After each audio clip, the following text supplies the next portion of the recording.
Santa Maria style spatchcock chicken. Stick around.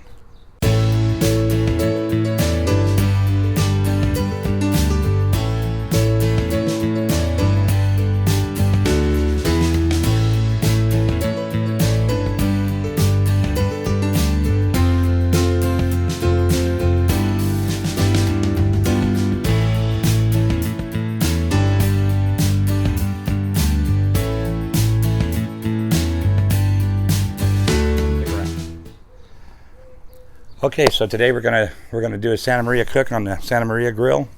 It's gonna be a hot and fast spatchcock chicken. Spatchcock is basically a method of preparing the chicken. We basically remove the backbone, flatten it out. We should get a really great piece of meat with a lot of char and just bursting with flavor. So let's go get started. I'll show you how we do that. Okay, so you're gonna want a really sharp knife, so get your best knife out. Make sure you got a good sharp edge on it, and make sure to work slow, okay? So here's how we're gonna prepare our spatchcock. Okay, so if you look right here, you'll find this is the neck down right here. And what we wanna do is we wanna make a cut on each side of that spine and just kind of follow it down. And you'll feel the bone in the hips down here where it gets a little harder. And this is where you got to be careful, because when you're removing the backbone, you want to make sure that you don't poke through and hit the inside of the breast, because the whole reason that we do a spatchcock chicken is because it keeps that breast protected. Where a lot of people will split the chicken at the breast, and now you've exposed breast meat. So I'm reversing my knife and just running it up through the ribs. This is why you want to have a sharp knife, because you don't want to have to push too hard to do this. And there we go. So that you can lift that out, and then you can kind of come back down this way. Sometimes you have to give it a little bit, but again, you want to be careful not to go all the way through and poke that breast. So, just like that.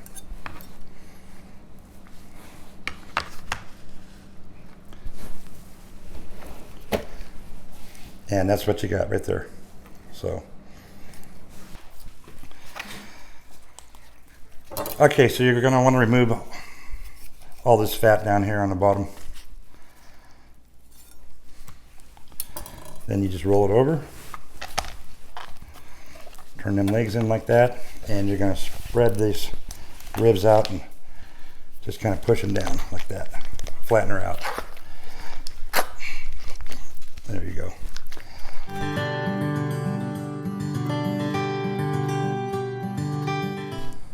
Okay, so we're going to make a standard Santa Maria style rub. We're going to use granulated garlic, kosher salt, black pepper, and I like to put a little bit of parsley flake in there. That's just an added ingredient, but really just if you want to keep it traditional, you're just going to add equal parts of all three. So I'll put a couple of tablespoons of the garlic in there.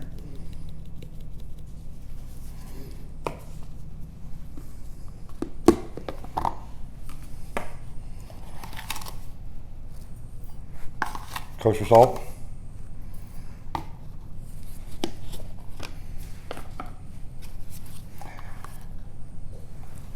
And black pepper.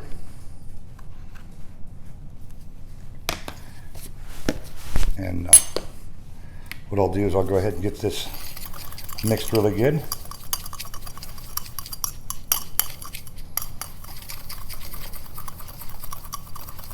Great.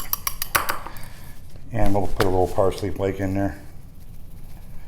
A little herb on the chicken.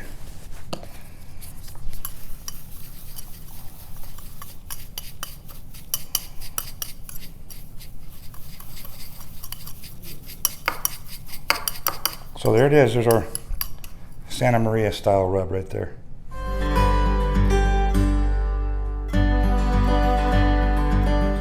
We're going to go ahead and we're going to put a little bit of olive oil on here. You can use whatever cooking oil you want. And I'm just going to kind of lightly coat these birds with that. Help the rub stick on them. Just get it all over them. Okay, and I'll start with the back side of the bird. Open them up there.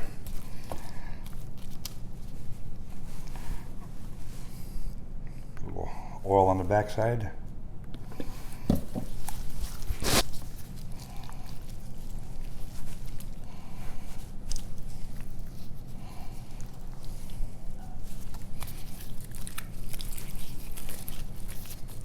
Okay.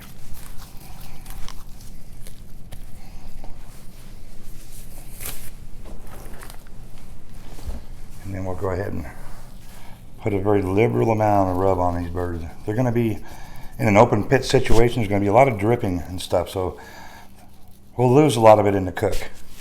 Sometimes I'll even add some throughout the cook, but I want them to sit and rub for a little bit too and kind of dry marinade. Let that chicken have time to get some flavor deep down the side of it. So I'm thinking I'm going to have these birds sit in the refrigerator for a good couple hours before they go out there and go on. Okay, so there's our back side. We'll get the front side done. Oh, there's some throwaway there that I missed. Yeah. So I'm going to turn these legs in like this so I can expose the entire thigh here. Okay, we have our olive oil on there. And liberal with the rub, lots of it.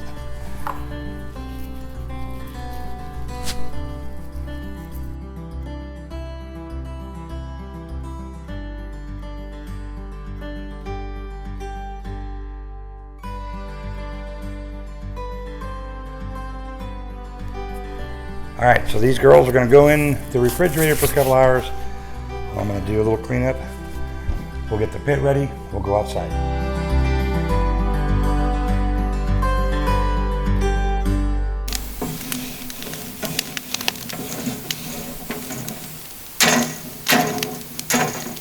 Okay, we got our fire doing what it needs to be doing. So this is our Santa Maria pit. This was actually designed to mimic the way they used to do it in the old days. They would actually dig a pit in the ground, and they'd get these huge poles and skewer big chunks of sirloin tip onto these things and cook them over a red oak fire. So this pit was designed later on to kind of mimic that same thing. And unlike a regular pit, the heat's not regulated by airflow, but instead by the ability to raise and lower the grate above the fire. So we don't have red oak to cook on today, so we're cooking over mesquite lump charcoal, and it's just about ready really if we can get this chicken up on top of it. We're gonna get this grate finished getting it scraped off here, and we're gonna get the meat on it. I'll show you what we're cooking over.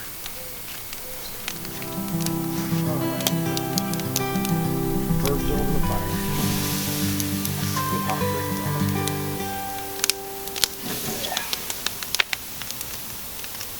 All right.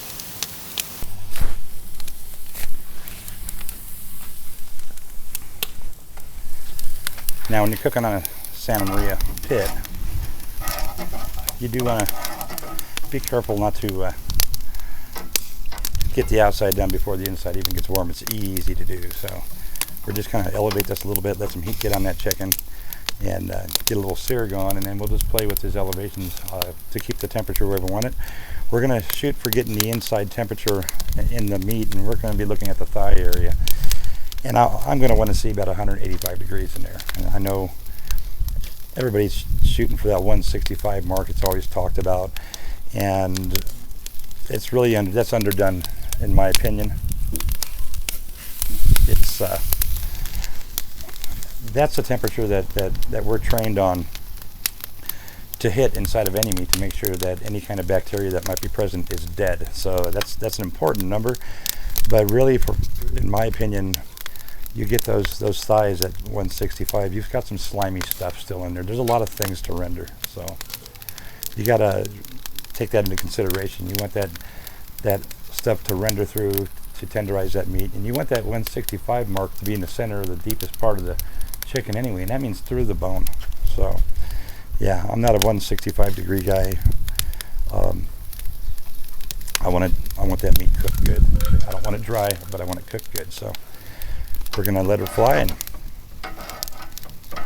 we'll just keep checking back in on it. I'll show you. I'll bring you up right now and show you what we're cooking over.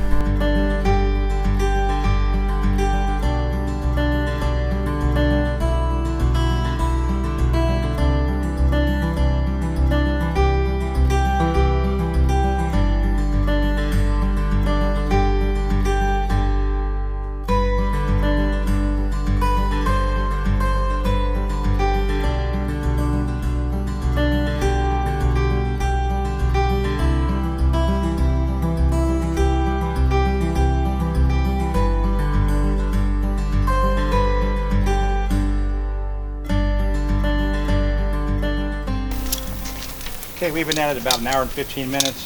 Chicken's looking really good. Now all this blackening you're seeing on that chicken is not burnt chicken, except for that skin right there, but it's not burnt chicken. It's actually the garlic that's in the rub. It'll burn pretty easily, but it makes a nice charred flavor. We had some leftover rubs. I'm thinking, why would I waste a perfectly good Santa Maria fire? So we threw a tri-tip on there.